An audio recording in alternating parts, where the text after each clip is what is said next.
বাংলাদেশের স্বরাষ্ট্রমন্ত্রী সালাউদ্দিন আহমেদ গতকাল প্রেসে যে কথাগুলো বলেছেন সাংবাদিকদের, সেটার জন্য তিনি আবার নতুন করে বিতর্কিত হলেন। যারা তাকে রয়ের এজেন্ট, শিলং সালাউদ্দিন ইত্যাদি বলে গালাগাল করে আসছে এবং সালাউদ্দিনকে অপসারণের উছিলায় বিএনপি সরকারকে উচ্ছেদ করার জন্য যারা উঠে পড়ে লেগেছেন, বিশেষ করে জামাতে ইসলামী এবং নিষিদ্ধ আওয়ামী লীগের সান্ডা পান্ডা সমর্থকেরা, বাংলাদেশে যাতে গণতন্ত্র না থাকে সে ব্যাপারে যারা সচেষ্ট, তার ভেতরে আমাদের প্রতিবেশী দেশ সাম্রাজ্যবাদী, স্বৈরাচারী, ফ্যাসিবাদী ভারত অন্যতম, এবং ভারতের দালাল দিয়ে বাংলাদেশ গিজ গিজ করছে। আমি সালাউদ্দিন আহমেদের এই বক্তব্যের প্রচন্ড নিন্দা করি, তবে আমি এটা মানতে রাজি নই যে সালাউদ্দিন আহমেদ রয়ের এজেন্ট বা ভারতের দালাল। রয়ের এজেন্ট কে বা কারা, সেটা ভারতের প্রধানমন্ত্রী নরেন্দ্র মোদী সহ বড়জোর ৮-১০ জন ব্যক্তি জানতে পারে। তাদের স্বরাষ্ট্র মন্ত্রণালয়ের লোক, পুলিশের সবচাইতে বড় অফিসার ২-৪ জন এবং তাদের সিকিউরিটির সঙ্গে যারা সম্পৃক্ত, এ ধরনের কিছু হাতে গোনা ১ ডজনের বেশি মানুষ জানতে পারে। এটা কেউ প্যারিস থেকে বলে দিতে পারে না। এই যে দেখেন শিলংয়ে সালাউদ্দিন সাহেব সাদা লুঙ্গি পরিয়া ইন্টারভিউ দিচ্ছে, কথাবার্তা বলতেছে, আর আমায় সে বড় বিল্ডিং এ থাইকা উনি কিন্তু রয়ের এজেন্ট। এটা হাস্যকর, মিথ্যাচার, এটা বিদ্বেষ প্রসূত। সালাউদ্দিনের বিরুদ্ধে না, এটা বিএনপির বিরুদ্ধে, বাংলাদেশের বিরুদ্ধে ষড়যন্ত্রমূলক ভারতপন্থী বক্তব্য। আমি আবার বলে নেই, যে ব্যক্তি বা যারা যেই হোক দেশে থেকে বা বিদেশে বসে যারা বলে ভারত যে কোনো দিন আমাদের উত্তরবঙ্গ বা ফেনী, চট্টগ্রাম, যশোর, খুলনা বিচ্ছিন্ন করে নিয়ে নিতে পারে, ভারত দখল করে ফেলতে পারে, আপাত দৃষ্টিতে তাদেরকে ভারত বিরোধী মনে হলেও তারা কিন্তু প্রকৃতপক্ষে ভারতের পক্ষে দালালি করছে। তাদের এই বয়ানটা ভারতীয় দালালদের বয়ান, একটু সাবধান থাকবেন তাদের ব্যাপারে। এখন সালাউদ্দিন সাহেব যেটা বলেছেন সেটা আমি আপনাদের একটা ভিডিওর বাজিয়ে শোনাচ্ছি, আপনারা যারা শোনেননি তাদের জন্য 1 মিনিটের। তাকে সাংবাদিকরা জিজ্ঞেস করলে তিনি বলেন, প্রজা উদযাপন পরিষদের নেতৃবৃন্দ আমার সাথে সাক্ষাতের জন্য বেশ অনেকদিন আগেই তারা সময় চেয়েছে। আমি এতদিন সময় দিতে পারিনি, আজকে সময় দিয়েছি। তাদের অনেক বিষয়ে কথা আছে, আমাদের দেশের যারা হিন্দু ভাই বোন তাদের পক্ষে তাদের অনেক দাবি দেওয়া আছে বিভিন্ন বিষয়ে, সেগুলো নিয়ে তারা কথা বলেছে। আমরা সহযোগিতা চেয়েছি, আমাদের যেন সাম্প্রদায়িক সম্প্রীতি বহাল থাকে, আমরা যেন সবাই ঐক্যবদ্ধ থাকি, সেভাবে যেন সবাই কাজ করে। তার মধ্যে প্রসঙ্গক্রমে একজন ভদ্র মহিলা যিনি আলাদা প্রদেশ চেয়েছে বললেন, সেই প্রসঙ্গটাও এসছে। আমি বলেছি হয়তো তার স্লিপ অফ টাং হতে পারে, তাকে যেন সে মেসেজটা দেওয়া হয়। মানে এই যে চৈতালি চক্রবর্তী নাকি স্লিপ অফ দ্য টাং, মুখ ফসকে এটা বলে ফেলেছেন যে বাংলাদেশে একটা হিন্দুদের জন্য প্রদেশ চাই। এই বক্তব্যটা অত্যন্ত গর্হিত, আপত্তিজনক। সালাউদ্দিন সাহেব বলছেন চৈতালি চক্রবর্তীর স্লিপ অফ দ্য টাং হয়ে গেছে, মুখ ফসকে বলে ফেলেছেন। চৈতালি চক্রবর্তী কিন্তু সেটা বলেননি। চৈতালি চক্রবর্তী একাধিকবার উগ্র ধর্মান্ধদের যে মূর্তি, বিজেপি বা ভারতীয় সাম্রাজ্যবাদীর যে মূর্তি, ফ্যাসিবাদের যে চেহারা, সেটা দেখিয়ে উনি ক্যামেরার সামনে বহুবার বলেছেন। শুধু দেশেই না, তিনি ভারতে গিয়ে ANI এর এক ইন্টারভিউতে হিন্দিতে, ভাঙ্গাচোরা হিন্দিতে বক্তব্য দিলেন। এটা স্লিপ অফ দ্য টাং হলে একবার হতো, এতবার হতে পারে না। এবং এই স্লিপ অফ দ্য টাং তাহলে প্রিয়া সাহা, যিনি ডোনাল্ড ট্রাম্পের প্রথম টার্মে আমেরিকাতে গিয়ে ডোনাল্ড ট্রাম্পের সঙ্গে দেখা করে বলেছিলেন যে বাংলাদেশে হিন্দুদের নির্যাতন হচ্ছে, যেটা অজিত জয়সওয়াল ভারতীয় অফিসিয়াল, উনি বললেন এই যে পুরো ঘটনাটা এমন হচ্ছে, এই যে বিতর্ক যেগুলো হচ্ছে সম্পর্ক নিয়ে বাংলাদেশের সঙ্গে, যেমন ডক্টর জাহিদুর রহমানকে নিয়ে যেটা হলো, সেজন্য বাংলাদেশে হিন্দুদের উপর নির্যাতন হয় বলে এটা হয়।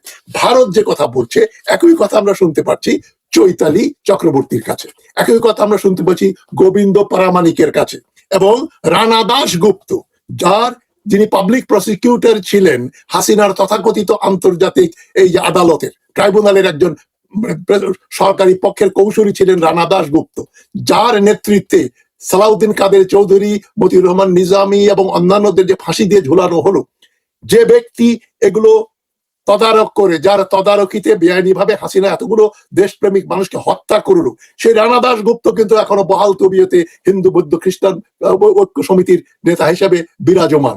তার একটা কেশাগ্রে কেউ ধরছে না।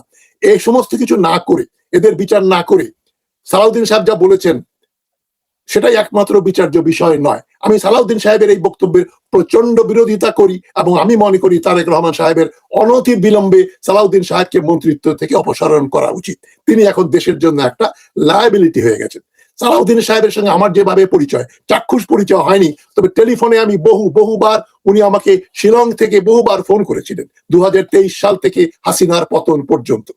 এবং তার যে তিনি যে বক্তব্য দিয়েছিলেন কিভাবে তাকে গুম করা হলো, তার বক্তব্যের সঙ্গে ভারতীয় সরকারি বক্তব্য, মিডিয়ার বক্তব্য হুবহু মিলিয়ে যায়। সুতরাং তিনি শখ করে শিলংয়ে চলে গেছেন, সেখানে আছেন ভারতীয় দালাল হিসাবে। এগুলো যারা বলে তারা খুবই চালাক, বাংলাদেশ বিরোধী। আর যারা এই সমস্ত কথা বিশ্বাস করে তারা হয় বদ্ধ পাগল, নইলে একেবারেই গবেট, মূর্খ, এবং এদের মানে একটা 5 বছরের শিশুর বুদ্ধিও এদের ঘটে নেই। সালাউদ্দিন রয়ের এজেন্ট না, তবে তিনি যে কথাগুলো বলেছেন সেটা ভারতের পক্ষে এবং বাংলাদেশের বিরুদ্ধে যায়।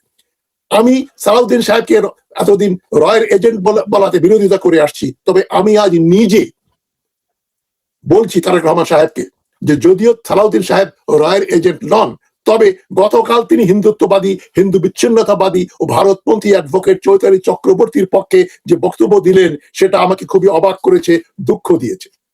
যে কথাটা চৈতালি চক্রবর্তী বলেননি, যে মুখ ফসকে এসব কথা বলেছে সে, এই কথাগুলো চৈতালি চক্রবর্তী বহুবার বলেছে। সুতরাং মুখ ফসকে বললে একবার হয়। যে কথা চৈতালি চক্রবর্তী বলেননি যে আমার মুখ ফসকে ওই কথা বলে ফেলেছি যে হিন্দুদের জন্য আলাদা প্রদেশ করতে হবে, সালাউদ্দিন সাহেব যে বলছেন এটা হয়তো তিনি মুখ ফসকে বলেছেন। সালাউদ্দিন সাহেবের স্ট্র্যাটেজি হচ্ছে, যেটা তার কথাও প্রতীয়মান হয়েছে, যে বাংলাদেশে সাম্প্রদায়িক সম্প্রীতি বজায় রাখা। কেউ যেন এই চৈতালি চক্রবর্তীর কথার উপর নির্ভর করে বাংলাদেশে একটা হিন্দু মুসলমান দাঙ্গা না বাঁধায়।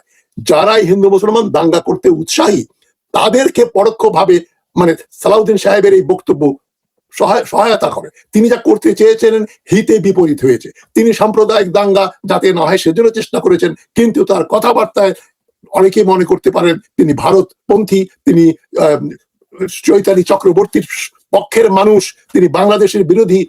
এক কথায় বলা যায় সালাউদ্দিন সাহেব এখন বিতর্কিত বক্তব্য দিয়েছেন। তিনি দেশদ্রোহিতার জন্য যাদের শাস্তির দরকার, স্বরাষ্ট্রমন্ত্রী হয়ে তিনি সে ব্যবস্থা না করে তিনি তাদের পক্ষে উল্টা ওকালতি করছেন।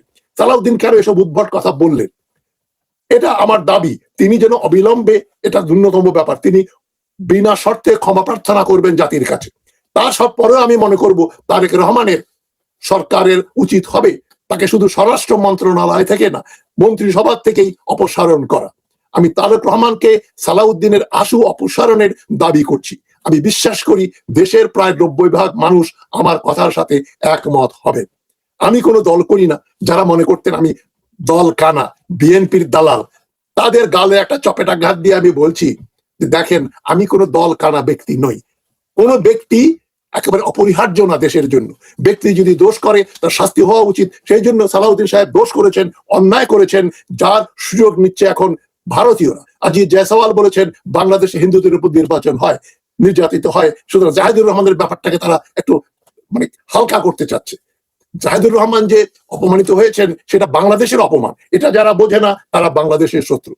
সুতরাং নীতিশ ত্রিবেদী, ভারতের এই যে রাষ্ট্রদূত, দেশে বাংলাদেশে এসে যে কথাগুলো বললেন, বাংলাদেশের 20 কোটি, ভারতের 120 কোটি, 140 কোটি মিলে 160 কোটি লোকের একটা মানে যোগাযোগ হবে, তারা একত্রে কাজ করবেন, এগুলো ভারতীয় কোন রাষ্ট্রদূতের মুখে মানায় না। ভারত যে দেশকে ফারাক্কা বাঁধ দিয়ে, তিস্তা বাঁধ দিয়ে বঞ্চিত করছে, তারা ভারতে বাংলাদেশের মৃত্যুদণ্ড প্রাপ্ত শেখ হাসিনা ও তার সহযোগীদের যারা আশ্রয় দিয়ে রেখেছে সে দেশের সঙ্গে বাংলাদেশের কোন রকম দুতালি সম্পর্ক থাকাই বাঞ্ছনীয় নয়। আমি ইতিহাসের ছাত্র, আমি আপনাদের বলছি ফরাসি বিপ্লব যখন হয়েছিল 1789 থেকে প্রায় 1799 এবং তার পর পর্যন্ত ফ্রান্সের সঙ্গে, ফ্রান্সে যে রাজতন্ত্র ছিল, স্বৈরাচারী ছিল, বিপ্লবে যাদেরকে অপসারণ করা হয়েছে, হত্যা করা হয়েছে, তাদের যারা আশ্রয় দিয়েছে সেই দেশগুলোর সঙ্গে ফ্রান্স সকল রকম কূটনৈতিক সম্পর্ক ছিন্ন করে। সেই অষ্টাদশ শতাব্দীতে, 19বিংশ শতাব্দীর প্রথম পর্যন্ত ফ্রান্স যেটা করেছে বাংলাদেশ সেটা করতে পারে না কেন? হাসিনাকে একটা বৈপ্লবিক পন্থায় উৎখাত করা হয়েছে। হাসিনা যে দেশ হাসিনাকে আশ্রয় দিয়েছে সে দেশ বাংলাদেশের বন্ধু রাষ্ট্র নয়। ভারতীয় পণ্য বর্জন বড় কথা না, ভারতকে বর্জন করতে হবে। India out. এটা চীনের মুখ থেকে কেন শুনতে হয়? চীন কেন বলে চীনের সঙ্গে বাংলাদেশের যে সম্পর্ক সেটাতে নাক গলালে চীন সহ্য করবে না? এ কথা তো বাংলাদেশের পররাষ্ট্র মন্ত্রণালয় থেকে আসা উচিত ছিল। পররাষ্ট্রমন্ত্রী বানিয়েছেন তারেক রহমান সাহেব একজন মার্কিন পন্থী, কুখ্যাত ব্যর্থ ডক্টর ইউনূসের যিনি পররাষ্ট্র উপদেষ্টা ছিলেন, মার্কিন পন্থী, ভারতপন্থী, সে খলিলুর রহমান বাংলাদেশের পররাষ্ট্রমন্ত্রী, যিনি ইরানের সঙ্গে যুদ্ধে ইউএইর প্রতি সহানুভূতি জানিয়ে এই বাংলাদেশের পররাষ্ট্র মন্ত্রণালয় থেকে মেসেজ পাঠানো হয়েছিল, আমরা ইউএই আরব আমিরাতের এই উপর যে হামলা হয়েছে তা নিন্দা করি, তাদের সঙ্গে সহানুভূতি জানাই। এই যে খলিলুর রহমান মার্কিন পন্থী, ইসরায়েল পন্থী, এবং বাংলাদেশের ভেতরে যারা বিএনপির ভেতরে থেকে ভারতের সঙ্গে সম্পর্ক ভালো রাখতে চায় তারাও দেশের শত্রু। সালাউদ্দিন সাহেবকে আমি বেনিফিট অফ ডাউট দিচ্ছি যে তিনি হয়তো সাম্প্রদায়িক সম্প্রীতি বজায় রাখার জন্য এই বক্তব্যটা দিয়েছেন যে চৈতালি চক্রবর্তী হয়তো স্লিপ অফ দ্য টাং হয়েছে। আমি বলবো এটা সালাউদ্দিন সাহেবের ভীমরতি, বা তিনি দেখেও না দেখার ভান করছে। সুতরাং আমি মনে করি সালাউদ্দিন সাহেবকে সরাতে হবে, এবং যারা এখন ইনকিলাব মঞ্চ বানিয়েছে, বিএনপি সরকারকে ফেলে দিতে চায়, এ কি ছেলের হাতের মোয়া। জামাতপন্থীরা কিন্তু এই ঘোলা পানিতে মাছ ধরতে চায়। এই যে পলাশবাড়িতে যে মন্দির হয়েছে, 140টা মূর্তি বানানো হয়েছে, রামের প্রায় 35 ফুট লম্বা মূর্তি বানানো হয়েছে, সবকিছুর জন্য আমি জামাতের এমপিকে দায়ী করব। তিনি কেন সরকারকে বললেন না, তিনি কেন তার বিরুদ্ধে জনমত তৈরি করলেন না?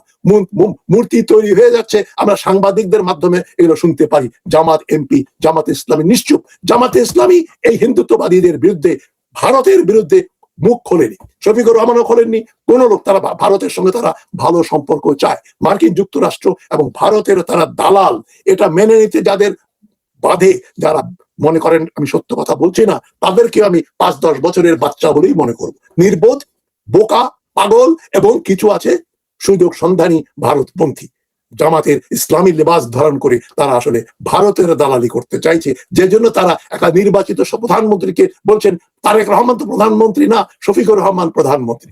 এ ধরনের কথা যারা বলে তাদের আমি চপেটাঘাত করে বলছি, ভারতপন্থী শুধু আওয়ামী লীগ নয়, আওয়ামী লীগের সঙ্গে যাদের যোগসাজশ আছে, বিএনপির ভেতরেও সে ধরনের লোকজন আছে, যারা প্রিয়া সাহা, গোবিন্দ প্রামাণিক, রানা দাশগুপ্ত, চৈতালি চক্রবর্তীদের এবং পলাশবাড়ির মন্দির নির্মাতা হরিদাস চন্দ্র তরণী দাসকে দোষী মনে করেন না। সালাউদ্দিন সাহেব তার উদ্ভট বক্তব্যের জন্য দোষ করেছেন, আমি তার অপসারণ চাই। সাথে সাথে আমি প্রিয়া সাহা, গোবিন্দ প্রামাণিক, রানা দাশগুপ্ত, চৈতালি চক্রবর্তী ও হরিদাস চন্দ্র তরণী দাসের বিচারে চাই। তাদের অবিলম্বে গ্রেপ্তার করে তাদের রাষ্ট্রদ্রোহিতার মামলায় স্পেশাল ট্রাইব্যুনালে তাদের বিচার করতে হবে। এবং ভারতের প্রত্যক্ষ উস্কানিতে হচ্ছে এসব কাজ। নইলে চৈতালি চক্রবর্তীকে ভিসা দিয়ে ভারতে গিয়ে তিনি বাংলাদেশের বিরুদ্ধে হিন্দিতে যে বক্তৃতা দিলেন, সেটা কোনো স্লিপ অফ দ্য টাং নয় জনাব সালাউদ্দিন সাহেব। স্লিপ অফ দ্য টাং একবার হয়, বারবার হয় না। তারা সব ভারতের দালাল। গোবিন্দ প্রামাণিক বলেছে বাংলাদেশের 64টা জেলায় 64টা 180 ফুট লম্বা রাম মূর্তি গঠন করা হবে। আমি কানাডায় থাকি, পশ্চিম জগতে ব্যক্তিগত সম্পত্তি এবং মানুষের ব্যক্তিগত অধিকার অঢেল, কিন্তু আমি ইচ্ছা করলেই কানাডায় আমার বাড়ির সামনে হিটলারের একটা মূর্তি বানাতে পারবো না। আমি ইচ্ছা করলেই জয় শ্রী রামের মতো স্লোগান, হেল হিটলার বলে হিটলারের ফ্যাট নাৎসি সালাম দিতে পারবো না। আমাকে পুলিশ রাষ্ট্রদ্রোহী হিসেবে গ্রেফতার করবে। ইউরোপের কোনো দেশে, আমেরিকাতে, অস্ট্রেলিয়াতে, কোনো সভ্য দেশে